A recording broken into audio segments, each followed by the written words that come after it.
오늘 우리에게 주시는 하나님의 말씀은 신명기 31장 말씀입니다. 신명기 31장 여러분의 성경으로 찾습니다. 1절에서 8절까지의 말씀, 저와 여러분 한 절씩 교독하여 받들어 읽겠습니다. 이는 하나님의 말씀입니다. 모세는 밖으로 나가 온 이스라엘에게 이런 말을 했습니다. 나는 이제 120세니 내가 더 이상 나가고 들어오는 것을 할 수 없으며 여호와께서 내게 너는 요단강을 건너지 못할 것이다 라고 말씀하셨다. 너희 하나님 여호와께서는 친히 너희보다 앞서 건너가셔서 너희 앞에서 다른 민족들을 멸망시키실 것이며 너희는 그들의 땅을 차지하게 될 것이다. 여호와께서 말씀하신 대로 여호수아가 너희 앞서 건너갈 것이다. 그리고 여호와께서 아모리 왕들인 시혼과 옥과 그들의 땅에 행하신 것처럼 그들에게도 하실 것이다. 여호와께서 그들을 너희에게 넘겨주실 것이고 너희는 내가 너희에게 명령했던 모든 명령대로 그들에게 행하라. 강하고 담대하라. 그들을 무시하거나 무서워하지 말라. 그분께서는 너희와 함께 하실 하나님 여호와시니 그분이 너희를 떠나지도 버리지도 않을 것이다. 두 절을 함께 읽습니다. 모세가 여호수아를 불러 온 이스라엘 앞에서 그에게 말했다. 강하고 담대하여라. 너는 이 백성들과 함께 여호와께서 그들의 조상들에게 맹세해 그들에게 주시겠다고 하신 그 땅으로 가서 그들이 그 땅을 얻어 대대로 지켜나가게 해야 할 것이다. 여호와께서 친히 내 앞서 가시고 너희와 함께 하실 것이며 너를 떠나지도 너를 버리지도 않으실 것이다. 두려워하지 말고 낙심하지 마라. 아멘. 미국의 경제학자인 존 케네스 갤브레이스는 오늘 우리가 살아가는 시대를 불확실성의 시대, 불확실성의 시대, The Age of Uncertainty라고 불렀습니다. 불확실성의 시대라는 말은 1977년 그가 쓴 경제학 책의 제목이었으니 이미 40년이나 된 낡은 용어라 할 수도 있겠습니다. 오일 쇼크 이후에 전 세계가 불안을 느끼고 있던 때 발간된 책, 그래서 단 2달 만에 34판을 거듭할 만큼 대단한 베스트셀러가 됐고 수많은 언어들로 번역이 되어서 보급되었습니다. 그래서 오늘 우리에게도 불확실성의 시대라는 말을 유행시킨 사람이기도 합니다. 갤브레이스는 예전처럼 확신에 찬 경제학자도 사회학자도 제국주의자도 사회주의자도 존재하지 않는, 그래서 어느 누구도 미래를 명확하게 전망하거나 이것이 오늘날의 세상이다라고 정의할 수 없는 이런 시대를 불확실성의 시대라. 오늘 제가 기름을 좀 마시고 왔어야 되는데, 과연 우리가 여전히 직면한 이 세상도 불확실성의 시대가 아닌가 싶습니다. 전 세계의 테러로 이제 세상 어디에도 안전지대가 없게 되었습니다. 경제는 인공지능이 중심된 4차 산업시대로 접어들면서 소리 없는 전쟁터가 되었고 미래의 경제는 어떻게 진행될 것인지에 대해서 전망하는 사람들도 많지 않습니다. 그래서 미래학자라는 말 하는 사람들도 5년 이상의 미래를 전망하지 않는 시대가 되었습니다. 미국 우선주의를 부르짖는 럭비공 대통령이 남기는 140자 트윗 하나에 온 세계가 이리저리 요동하는 시대가 되기도 했습니다. 우리 한반도는 어떻습니까? 북한의 ICBM과 핵 개발 위협으로 마음 편할 날 없는 메일을 보냅니다. 개인적으로 여러분의 노후는 보장되어 있습니까? 국민연금이나 사회보장제도는 그냥 믿고 그대로 따라가기만 하면 괜찮을 것 같습니까? 우리 자녀들은 이렇게 혼돈스러운 세상에서 제대로 살아줄 수 있을까? 바른 가치관을 가지고 성장할 수 있을까? 염려됩니다. 온통 불확실한 것뿐입니다. 이런 불확실성의 시대를 살고 있는 우리에게 오늘 본문 말씀은 얼마나 큰 용기와 담대함을 주는지 모릅니다. 자, 우리의 환경에서 눈을 돌려서 이제 신명기가 선포되던 모압 평원으로 함께 가보겠습니다. 먼저 1절 2절 말씀을 읽어보겠습니다. 시작. 모세는 밖으로 나가 온 이스라엘에게 이런 말을 했습니다. 나는 이제 120세니 내가 더 이상 나가고 들어오는 것을 할 수 없으며 여호와께서 내게 너는 요단강을 건너지 못할 것이다 라고 말씀하셨다. 아멘. 모압 평원에 머물러 있는 이스라엘 백성이야말로 그야말로 불확실성의 시대를 맞이했습니다. 그들은 40년 광야 시대를 지나서 이제는 정복 시대로 접어드는 시대적 변화, 과도기적인 시대를 맞이하게 된 것입니다. 더구나 그 중요한 전환기에 그동안 절대적으로 의지하고 따랐던, 그래서 하나님 앞에 대면하여 친구라 불림 받았고 하나님으로부터 율법과 성막과 성전에 관한 많은 말씀들을 받아서 전달해 주었던 모세도 이제는 더 이상 그들과 함께 하지 않는다는 현실 앞에 직면하게 된 것입니다. 모세는 나이가 120세가 되었습니다. 당시 장수하던 사람들이 모세가 쓴 시편 90편에 보면 70세, 강건하여 80이라고 말하는 걸 보면 당시 사람들이 많이 살아야 80 정도였을 그때에 그는 120세를 산 걸 보면 분명히 나이가 많은 것은 틀림이 없습니다. 그러나 모세가 요단강을 건너 약속의 땅에 가지 못하는 더 중요한 이유는 따로 있었습니다. 그는 가데스의 머리바에서 불순장한 이후로 모세도 아론도 약속의 땅을 밟을 수 없다는 자격을 상실한 그런 선포를 듣게 된 것입니다. 그가 약속의 땅에 들어가지 못한 것은 나이 때문이거나 그의 육체의 노쇠함 때문이 아니었다고 말합니다. 우리가 이어서 묵상하게 될 신명기 34장 7절에 보면 그때 그의 눈은 흐리지 않았고 그의 기력도 쇠하지 않았다. 얼마든지 이스라엘을 이끌어갈 수 있었습니다. 그런데 하나님께서 너는 여기까지다, 그렇게 말씀하신 것입니다. 하나님께서 한 번의 실수에 대해 너무 야속하게 징계한 것은 아닌가, 그런 생각이 드는 분들도 있을 겁니다.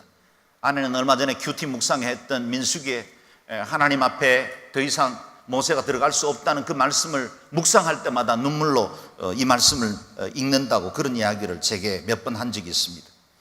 물론 모세 개인의 심정을 보면 그가 40년 그야말로 순종하는 일들도 아닙니다. 그렇게 반역하고 불평하고 원망하던 이스라엘, 때로는 달래고 때로는 징계하면서 하나님의 은혜로 이끌어 오셨던 그가 한 번의 실수 때문에 약속의 땅에 이르지 못한다. 그건 인간적으로 보면 굉장히 서운한 일일 수 있습니다. 그러나 여러분, 이 일에는 하나님의 또 다른 선하신 뜻이 있다는 것을 아셔야 합니다. 저는 개인적으로 이 모세의 종말이 너무나 부럽습니다. 무엇보다 모세는 마지막까지 사명을 다하다 떠났습니다. 그것도 하나님께서 죽음을 예고해 주셨기 때문에 그 개인의 죽음도 준비할 수 있었고 이스라엘 백성을 위한 후계자도 준비할 수 있는 시간을 가졌다는 것입니다. 뿐만 아니라 그는 미련도 후회도 없을 만큼 그야말로 그의 생애 모든 진액을 쏟아 하나님의 뜻을 대행하는 지도자의 역할을 충성스럽게 섬겼습니다. 이스라엘 백성들에게도 부끄러움이 없습니다. 하나님 앞에서도 그는 조금도 부끄러울 것이 없을 만큼 애를 쓰며 달려왔습니다. 요단 동편의 일부 땅도 차지해서 두 지파 반에게는 이미 기업으로 넘겨주기도 했습니다. 그가 꼭 반드시 요단강을 건너 이스라엘 백성들과 함께 거기서 영화를 누리면 더 좋겠지만 하나님은 어느 한순간 사명의 자리까지만 그를 이끄신 겁니다. 만약 이런 상상도 해봅니다. 모세가 만약 이스라엘 백성들을 이끌고 가나안 정복 전쟁을 수행했다면 모세는 그야말로 신적인 존재로 사람들에게 인식되어 있었을 겁니다. 심지어 모세가 만들었던 광야의 구리뱀도 그 후대에 히스기야 왕이 있을 때까지 그것이 만약 마치 신비한 어떤 능력을 바라는 것처럼 그들이 고이 간직하고 보관했던 겁니다. 그럴 만큼 그들에게 미신적으로 모세를 섬길 만한 요소가 있었어요.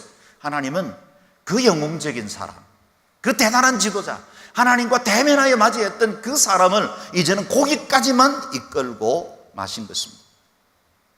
모세는 하나님의 시간에 순종할 줄 알았습니다. 자신에게 주어진 사명의 한계를 분별하는 것도 지혜입니다. 사람들은 박수 칠 때 떠나라 그렇게 말합니다. 그러나 사람들의 환호이든지 아니면 야유이든지 그것이 나의 시간을 결정하게 하면 안 됩니다.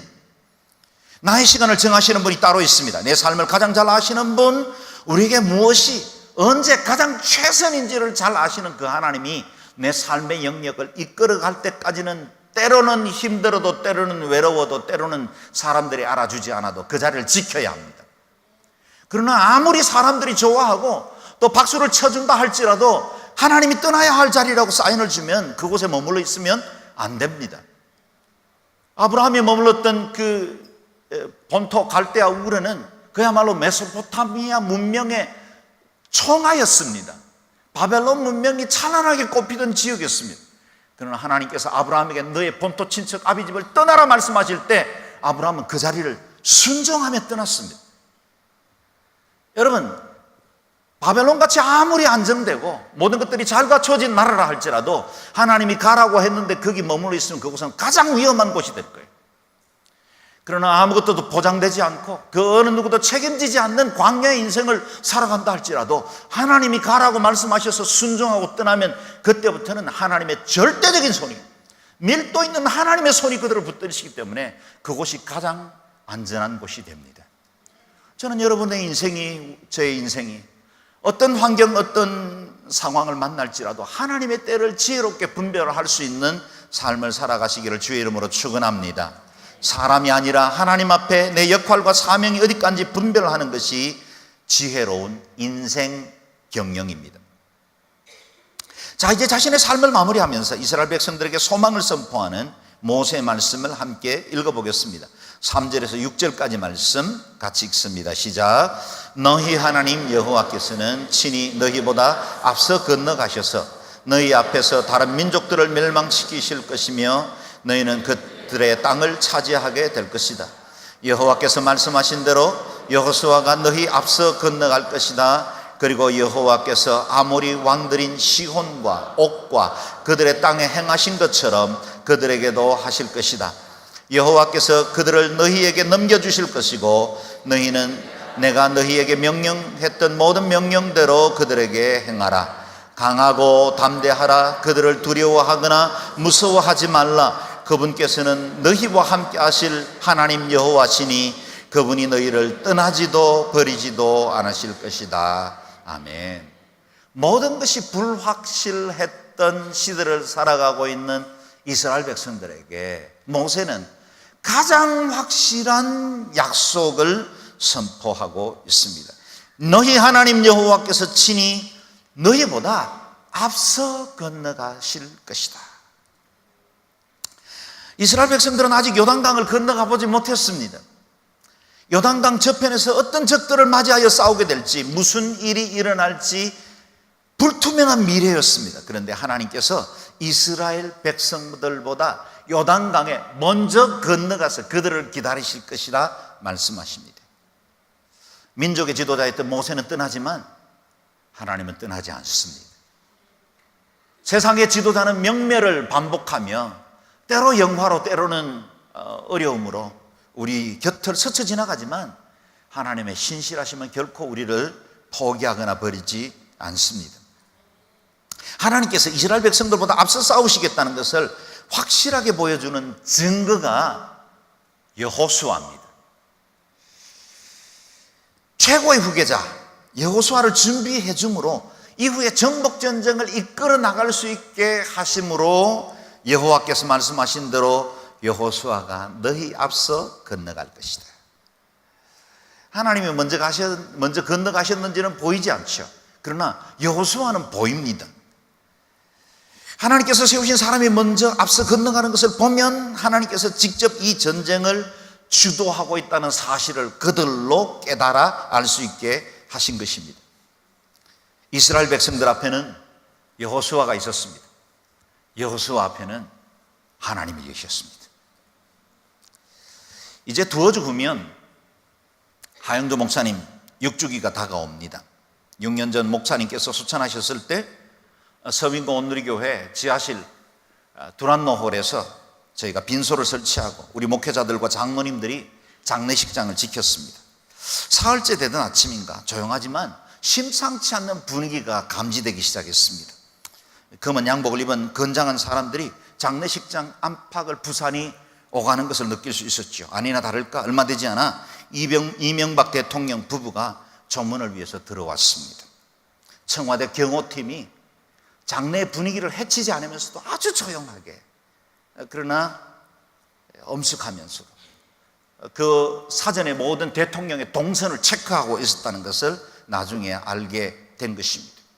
앞서서 누군가가 움직이기 시작한다면 곧 중요한 인물이 오고 있다는 뜻이죠. 그런데 여러분 보십시오. 하나님께서 우리보다 앞서 행하신답니다. 우리가 앞서 나가서 어떤 일들을 하면서 주의 사역 열심히 충성해서 하나님의 길을 준비하는 게 아니라 오히려 하나님, 그 전능하신 하나님이 우리 앞서 행하시면서 우리의 길을 예비하신다는 거예요. 얼마나 영광스럽고 얼마나 과분한 은혜입니까? 내가 건너가야 할 미래라는 시간에 하나님이 먼저 가 계신답니다. 내가 살아보지 못한 불확실한 시대를 하나님께서 앞서 행하십니다. 하나님께서 우리를 얼마나 귀하게 여겨주시는지, 얼마나 보배롭고 존귀하게 여겨주시는지를 말씀을 통해서 알 수 있습니다. 우리가 가치가 있어서 그렇습니까? 우리가 앞으로는 잘 살기 때문에 멋지게 하나님 영광을 위해서 쓰임받을 수 있는 그런 준비된 사람이기 때문에 하나님이 앞서 행하십니까? 그렇지 않습니다. 이스라엘 백성들은 가나안 땅에 정착한 이후에도 수도 없이 하나님을 배반하고 하나님의 그 마음을 아프게 하는 불순종의 삶을 살았습니다. 하나님 다 아셨어요. 그들의 패역과 그들의 죄의 근성들조차도 다 아시는 하나님이 그럼에도 불구하고 앞서 행하십니다. 저와 여러분 잘 살고 싶습니다. 말씀대로 제대로 살고 싶습니다. 그러나 우리가 실패할 것들도 부인하기 힘들 만큼 인정하지 않을 수 없습니다. 우리의 연약함을 고백할 수밖에 없죠. 그럼에도 불구하고 하나님은 우리 앞서 행하시기로 결정하셨습니다. 우리를 자녀 삼아 주셨기 때문입니다. 계산하지 않는 사랑입니다. 무조건적 사랑으로 우리를 책임져 주신다고 말씀하십니다. 그리고 여기 분명하고도 확실한 선포를 들으십시오. 너희 앞에서 다른 민족들을 멸망시키실 것이며 너희는 그들의 땅을 차지하게 될 것이다. 여러분, 세상에 있는 어떤 지도자가 그 따르는 사람들에게 이렇게 확신 있는 말을 해줄 수가 있겠습니까? 수많은 전쟁에서 승리한 노련한 지휘관들도 전투를 치를 때마다 그 결과에 대해서는 늘 불안해합니다. 전쟁에는 언제나 예측치 못한 변수들이 존재하기 때문이죠. 그러나 모세는 승리의 확신을 가지고 오늘 이 말씀을 선포한 것입니다. 왜요? 하나님께서 함께 하시기 때문입니다. 우리 하나님은 우리에게 여호와 니시, 승리를 주시는 하나님이십니다. 그 하나님이 앞서 건너가시면 실패할 것 없습니다. 승리가 우리의 것인 줄로 믿습니다. 두 가지 약속을 주셨죠. 첫째는 하나님께서 이스라엘을 대신하여 싸우겠다, 임재의 약속입니다. 그리고 하나님께서 이 전쟁을 주도해 나가신다는 뜻입니다. 둘째는 반드시 그 땅을 차지하게 될 것이라 그랬습니다. 하나님의 약속을 반드시 이루고야 말겠다 그랬습니다. 내가 약속했으니 이루는 이도 나다. 전쟁은 너희에게 속한 것이 아니라 내게 속했다라고 선언해 주시는 것입니다. 그리고 이 정복 전쟁에서 승리할 것을 확신시키기 위해서 과거를 돌아보게 합니다. 여러분, 과거에 우리의 삶에 함께 하신 그 하나님의 손을 제대로 해석해내기만 하면 미래가 두렵지 않은 거죠. 이전에 요단 동편 땅의 전투, 아모리 왕들의 여러 대적들을 물리치게 하신 하나님이십니다. 그 하나님이 가나안 땅의 왕들도 물리칠 것이라 약속하십니다. 그렇습니다. 우리의 과거에 함께 하신 그 하나님이 우리의 미래도 우리와 함께 하실 줄로 믿습니다. 그 하나님을 제대로 신뢰하고 믿음으로 해석해내기만 하면 여러분, 미래에 대한 우리의 관점이 바뀔 수밖에 없다는 거예요. 모세는 지난 120년 살아오는 동안에 그의 인생 가운데 일하신 그 하나님을 고백하기를 그분은 앞서 행하시는 하나님이다 라는 사실을 알게 된 것입니다. 이스라엘 앞에도 하나님께서 먼저 가셔서 그분의 구속과 그분의 능력과 그분의 구원을 드러내실 것을 확실하게 선포합니다. 그래서 우리는 이렇게 결론을 내릴 수 있습니다. 여기까지 우리를 도와주신 에베네셀의 하나님을 분명히 믿는 사람들에게는 앞으로의 길을 준비해 주시는 여호와 이레의 하나님도 함께 하신다는 사실입니다. 과거에 행하신 하나님의 역사에 감사하고 믿음으로 받아들이는 사람에게는 미래에도 우리의 삶을 보증하시고 책임지실 줄로 믿습니다. 그렇다면 무엇이 승리의 보증입니까? 6절 말씀을 같이 읽습니다. 시작. 강하고 담대하라. 그들을 두려워하거나 무서워하지 말라. 그분께서는 너희와 함께 하실 하나님 여호와시니 그분이 너희를 떠나지도 버리지도 않으실 것이다. 아멘. 할렐루야. 오늘날과 같은 불확실성의 시대를 살아가고 있는 저와 여러분에게 이 말씀이 곧 생명이 되고 약속이 되시기를 바랍니다. 강하고 담대하십시오. 하나님께서 함께 하시기 때문입니다. 두려워하거나 무서워하지 마십시오. 주님께서 우리 앞서 행하시기 때문입니다. 어쩌면 우리의 두려움이나 불안은 우리가 낙원을 잃어버렸을 때 가졌던 자연스러운 마음이긴 하지만, 그러나 이 두려움의 마음에 우리를 내맡겨서는 안 됩니다. 그것이 우리의 행복과 우리의 가치를 너무나 심각하게 훼손시키는 적들이 되기 때문입니다. 그래서 우리 안에 이 두려움을 극복해야 하는데 어떻게 담대해질 수 있습니까? 하나님을 붙들어야 합니다. 불안과 두려움을 내어 쫓는 가장 완벽한 방법은 빛이신 주님을 내 속에 채우는 것입니다. 요즘 여러분이 불안해하는 것들이 무엇입니까? 무엇 때문에 두려워하십니까? 건강에 어려움이 있습니까? 미래가 불확실하십니까? 취업의 어려움을 겪고 있습니까? 헤쳐나갈 현실의 무게가 너무 무겁습니까? 은퇴 이후 무엇을 해야 하나 염려하고 있습니까? 여러분이 직면한 현실적 문제가 무엇이든지 간에 여러분 오늘 이 본문의 말씀 그대로를 믿고 신뢰하십시오. 우리 앞서 행하시는 분은 우리 여호와 하나님이십니다. 우리가 아직 건너가 보지 못한 강 건너편에 주님이 먼저 가 계십니다. 그분을 신뢰하시면 됩니다. 우리가 싸워야 할 수많은 적들을 만나기 전에, 직면하게 될 현실의 여러 가지 무게를 만나기 전에 하나님께서 우리 앞서 싸우시겠다고 약속해 주십니다. 담대함을 회복하는 길도 주님을 붙드는 길입니다. 강해지는 것도 하나님 한 분 안에 거하는 것입니다. 시편 57편에는 다윗이 자신을 죽이려는 사울을 피해 광야와 숲으로 도망 다니다가 아둘람 굴에서 숨어들었을 때 지었던 다윗의 마음들이 잘 담겨 있습니다. 그의 마음이 그야말로 리얼하게 고백되어진 것이 시편 57편입니다. 제가 몇 절만 추려 읽어보겠습니다. 자막을 눈으로 따라 읽어보시기 바랍니다. 오 하나님이여 나를 불쌍히 여기소서, 나를 불쌍히 여기소서. 내 영혼이 주를 신뢰하오니 주의 날개 그늘 아래서 이 재난이 지나갈 때까지 피할 것입니다. 내가 지극히 높으신 하나님께, 나를 위해 무엇이든 하시는 하나님께 울부짖습니다. 내 영혼이 사자들 가운데 있습니다. 불이 붙은 사람들 가운데 누워 있습니다. 그들은 바로 사람의 자손인데 그 이는 창과 화살이요 그 혀는 날카로운 칼입니다. 그들이 내 발을 걸려고 거물을 쳐두니 내 영혼이 원통합니다. 그들이 내 앞에 구덩이를 파놓았지만 결국 그들은 스스로가 빠지고 말았습니다. 자신의 생명이 보장되지 않던, 그래서 사울의 눈을 피해 그 광야를 방황하며 숨어들다가 그의 상황이 너무 원통하고 어려워서 드렸던 그 고백입니다. 불안한 매일을 삽니다. 미래가 보이지 않습니다. 사무엘이 다윗에게 기름을 부어 너희는 장차 이스라엘의 왕이 될 것이다. 이제는 그 기억조차도 퇴색될 만한 시간입니다. 도대체 하나님 함께 하신다고 하셨는데 나는 왜 이렇게 광야를 방황하며 살아야 하는가? 내 인생은 제대로 보증받을 수 있을 것인가? 그런 두려움이 있었던 때였죠.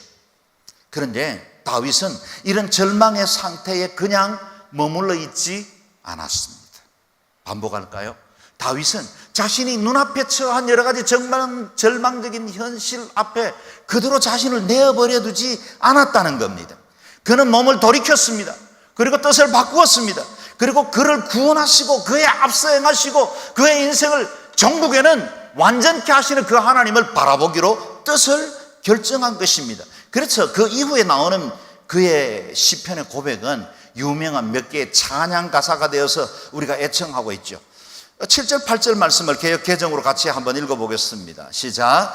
하나님이여 내 마음이 확정되었고 내 마음이 확정되었사오니 내가 노래하고 내가 찬송하리이다. 내 영광아 깰지어다. 비파야 수금아 깰지어다.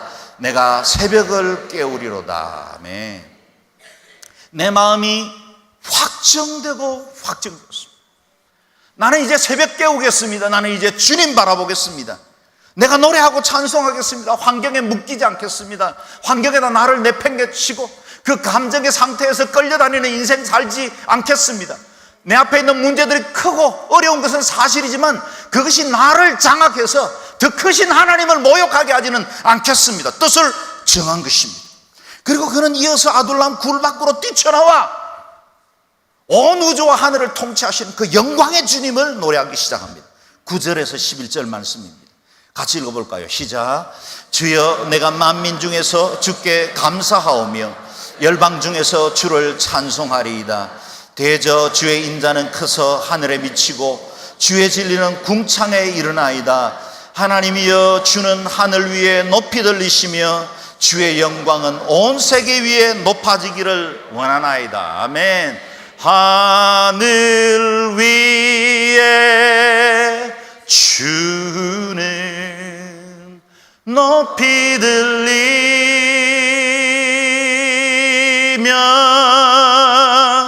주의 영광은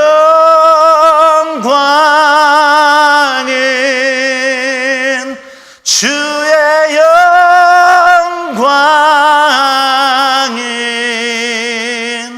주의 영광은 온 세계 위에. 아멘. 아멘. 아멘. 여러분, 우리의 얽히고 설킨 문제들과 그 사연의 동굴 안에 있는 동안에는 결코 영광의 주님, 온 우주와 열방을 통치하시는 그 하나님이 보이지 않습니다. 하늘의 영광과 궁창의 아름다움을 제대로 보려면 여러분의 현실의 동굴에서 뛰쳐나오십시오. 그리고 하나님 우리 앞서 행하시고 우리의 모든 삶의 여정 몇 걸음 앞서셔서 우리의 길을 인도하시고 보호하시는 그 주님을 바라볼 수 있기를 바랍니다. 이제 모세는 후계자인 여호수아에게 동일하게 유언적 권면을 합니다. 7절 8절 오늘 본문 말씀을 함께 읽습니다. 시작. 모세가 여호수아를 불러 온 이스라엘 앞에서 그에게 말했다. 강하고 담대하여라. 너는 이 백성들과 함께 여호와께서 그들의 조상들에게 맹세해 그들에게 주시겠다고 하신 그 땅으로 가서 그들이 그 땅을 얻어 대대로 지켜나가게 해야 할 것이다. 여호와께서 친히 내 앞서 가시고 너희와 함께 하실 것이며 너를 떠나지도 너를 버리지도 않으실 것이다. 두려워하지 말고 낙심하지 마라. 아멘. 이 말씀이 반복되는 걸 보면 여호수아가 두려워하고 떨고 있었습니다.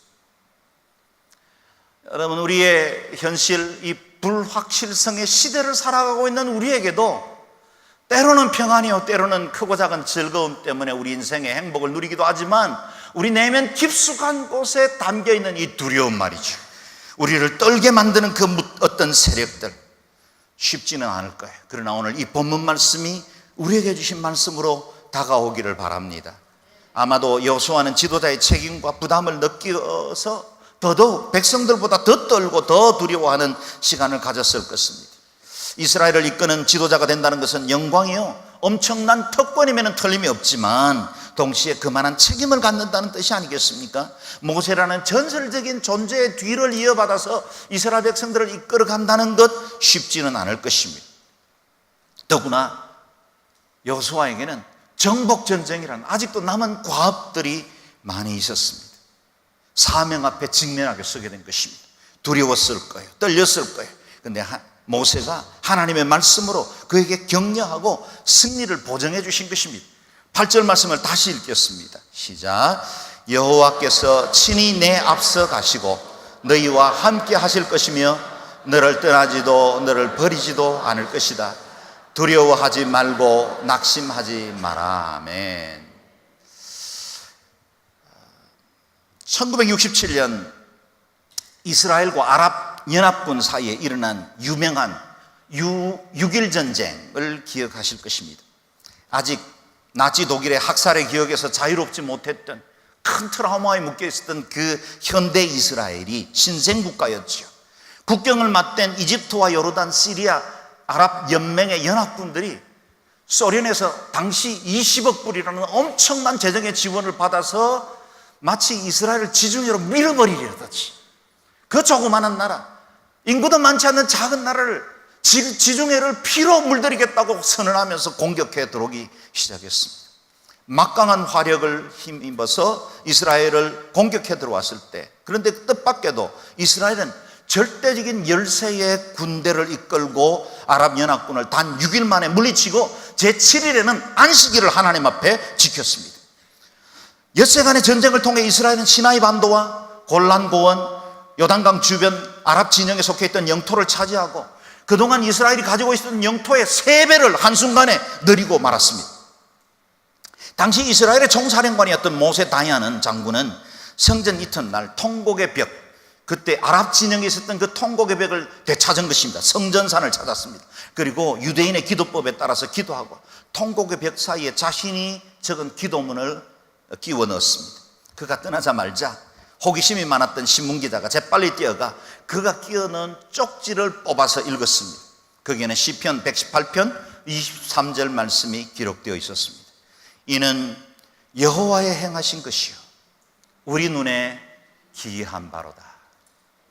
이는 여호와의 행하신 것이요 우리 눈에 기이한 바로다. 이 전쟁에 얽힌 기적 같은 스토리는 많이 있습니다. 그러나 그 후에 군사 전략관들이 분석한 이스라엘의 승리의 비결은 참으로 간단했습니다.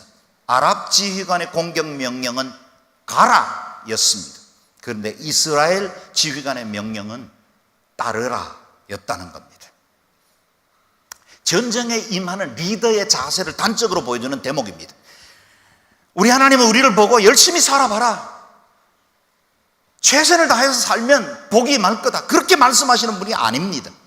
우리를 앞서 보내시는 분이 아니라 그분이 우리 앞서 행하셔서 선한 목자가 되시고 나를 따르라 말씀하시는 겁니다. 다시 8절 말씀을 읽을 때 이 말씀을 저와 여러분을 위해 주시는 말씀으로 받을 수 있기를 축복합니다. 그냥 이 말씀은 꿀꺽 삼키는 거예요. 문장 분석할 필요 없습니다. 이 단어가 무슨 의미인가 생각할 필요 없어요. 그냥 이런 말씀들은 그냥 꿀꺽 아멘 그리고 삼키는 겁니다. 다시 한번 읽겠습니다. 시작. 여호와께서 친히 내 앞서 가시고 너희와 함께 하실 것이며 너를 떠나지도 너를 버리지도 않으실 것이다. 두려워하지 말고 낙심하지 말라. 아멘. 아멘. 이 말씀을 따라서 만든 찬양이 있죠. 하나님 한 번도 나를 실망시키신 적 없으시고 언제나 공평과 정의로 나를 인도해 주십니다. 그 고백이죠. 오늘 이 찬양을 함께 고백하며 우리의 마음을 주께로 고정시키실 수 있기를 바랍니다. 앞서 행하시는 그 주님을 바라볼 수 있기를 바랍니다. 함께 찬양하겠습니다.